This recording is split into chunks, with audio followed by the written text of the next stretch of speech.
Hello there and welcome. This is Mikhail or Michael speaking.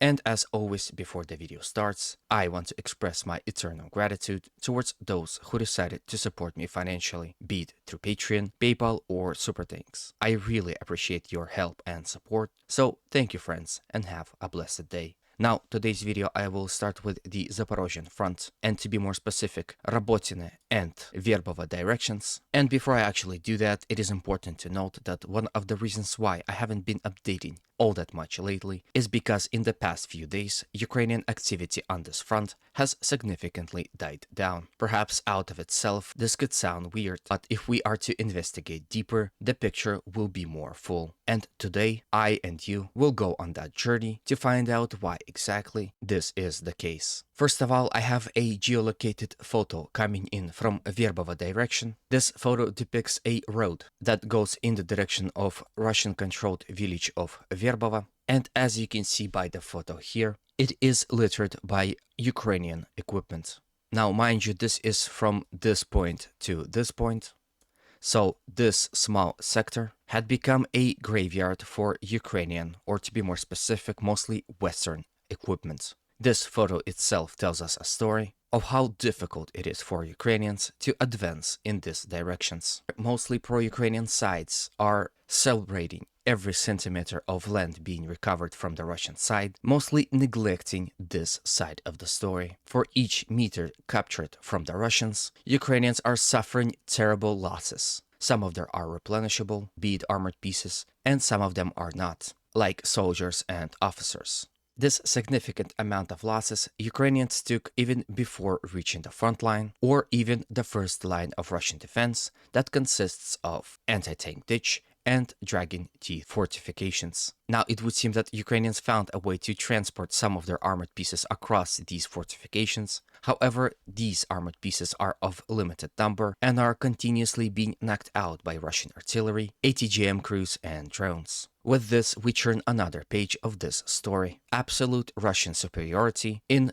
short-range and mid-range artillery and drones in this area. If we zoom out, we can see that the area in between Rabotina and Verbove, and where this road is located, became a perfect kill zone, where Ukrainians continue to lose a lot of their armor and infantry. This is the second reason why Ukrainians are still to this day are unable to advance significantly here in this area. In order to advance in the direction of this village, they are forced to enter a kill zone where they are completely undefended from Russian artillery, drones, and ATGM crews. And with this, the final chapter of the story reveals itself, the way Russians implemented a hunter system within their military ranks. I've read this in some article by Russian Voenkor, and basically he says that Russians implemented a hunter system in which when Russian recon troops or spotters see any movement from the Ukrainian side, be it concentration of infantry or some armor pieces, they immediately signal it to the Russians, after which it is known to all drone operators, ATGM crews, and artillery battalions. Immediately after, the hunt begins. In a way, this is like trophy hunting. It is now easier to confirm your hits because of big amount of drones reporting every second of these battles. From what I know, those soldiers that are able to take out infantry fighting vehicle, tank, or some of Ukrainian soldiers are rewarded by money, can be promoted to a higher rank, and generally will acquire a hero-like status.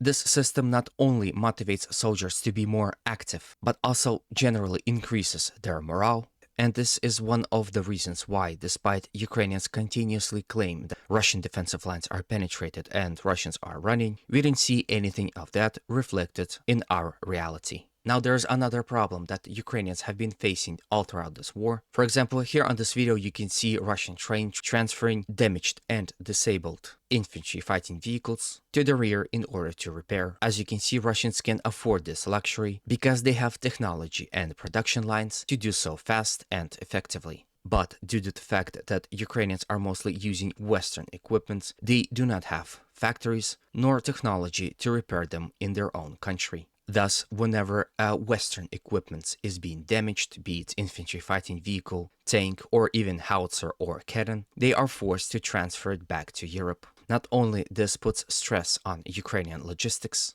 but it also decreases efficiency of supply, which forces Ukrainians to enter battles not at full strength. This is also one of the reasons why Ukrainian attacks here are so highly ineffective. All this that I've talked about is mostly present here in this area, and I haven't even started talking about Rabotina direction, or so-called Bradley Square, where Ukrainians lost so many Western infantry fighting vehicles that it's sometimes hard to comprehend. With current facts presented, I hope you are now getting a better understanding of what is going on this front and why Ukrainians are still to this day are unable to make any significant advances. Now, there are reports that Ukrainians are currently using this small operational pause to gather their forces for another push. Some say that this push will come in the direction of village of Nisteryanka, village of Kampani. As always, these attacks will come in the direction of Novoprokopivka and villages of Verbove and Novopokrovka.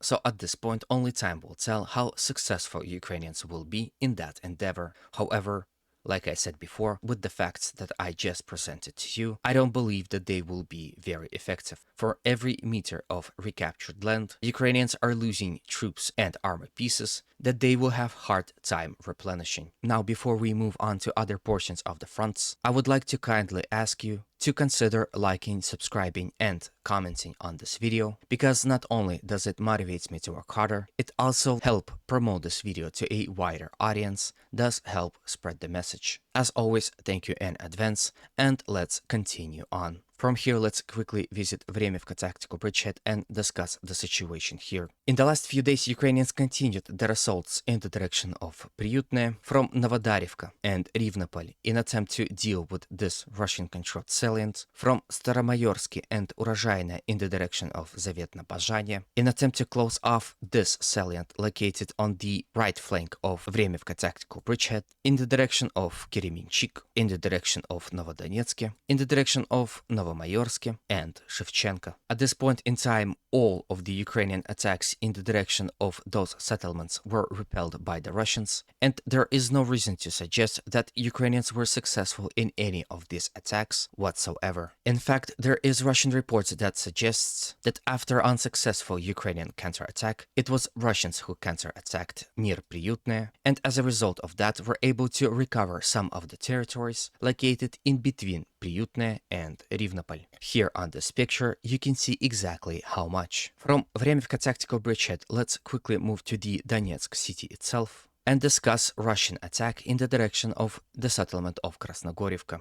Now, I will be censoring portions of the video where infantry and firefight is present. However, if you want to see full version of my video, please consider joining my Patreon. Not only will you be able to see those videos without advertisements and censorship, you will get to support me in the process, which of course will make me very happy and very grateful to you. In any way, let's continue. So this is the video of attack in the outskirts of Krasnogorovka. As you can see, first Russians are heavily bombarding Ukrainian positions. This is an attempt to pin down Ukrainian forces. As you can see, artillery fire continues for some time. Russians are striking forest lines in which Ukrainian forces are located. And finally, you can see Russian column advancing in the direction of Ukrainian stronghold located in the tree lines in front of them. While they do so, Russians are constantly bombarding Ukrainian positions in front of a Russian column. Once again, so Ukrainians won't be able to raise their heads and shoot at Russians with ATGM missiles.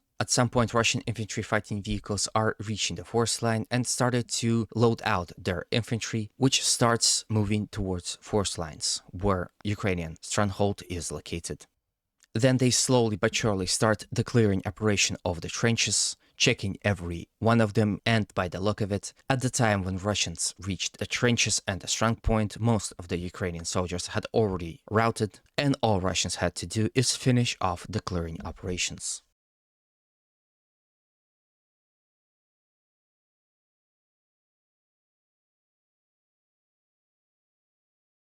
Here on this picture, you can see exactly how much Russians advanced in this area. As you can see, not very significant, but this video's value is in great representation of how war looks at this point in time.